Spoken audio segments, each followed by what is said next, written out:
महाविकास आघाडीचा strike rate हा 70% आहे असं रोहित पवार म्हणालेत। सोयाबीन कापूस उत्पादक शेतकरी सरकारवर नाराज असल्याचं देखील रोहित पवार म्हणाले। राज्यात विरोधकांच्या बॅगा तपासल्या जात आहेत त्या संदर्भात सुद्धा रोहित पवारांनी भाष्य केलंय। तर सत्तेतील लोकांच्या बॅगा न तपासणाऱ्यांनाही पत्र पाठवावं असा टोला रोहित पवारांनी लगावला।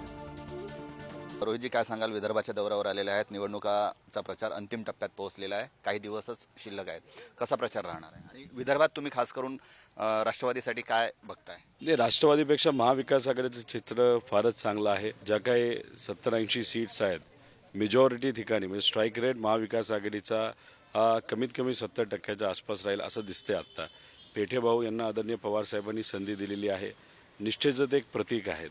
तसंच प्रफुल्ल गुडदे पाटील हे देवेंद्र फडणवीसांच्या विरोधात उभे आहेत आणि मग अशा पद्धतीने हाय व्होल्टेज लढत सुरू आहे। लोकसभा निवडणुकीत आपण पाहिलेलं होतं की विरोधकांच्या खास करून बॅगा तपासण्यात आलेल्या होत्या। आता काही दिवसांपूर्वी उद्धव ठाकरेंची देखील बॅग तपासण्यात आलेली होती, त्यानंतर विरोधकांनी मोठी राळ उठवलेली होती। केवळ विरोधकांच्या बॅगा तपासतायत तर सत्ताधाऱ्यांच्या नाही। आता पूर्वी ते झालेलं आपण बघितलं, एकनाथ शिंदे साहेबांची बॅग तपासली नव्हती, देवेंद्र फडणवीस असतील अजितदादांच्या बॅगा कधी तपासल्या नव्हत्या, उद्धव ठाकरे साहेबांच्या आणि इतरही विरोधी पक्षाच्या नेत्यांच्या बॅगा तिथं सरकारकडनं तपासल्या गेल्या।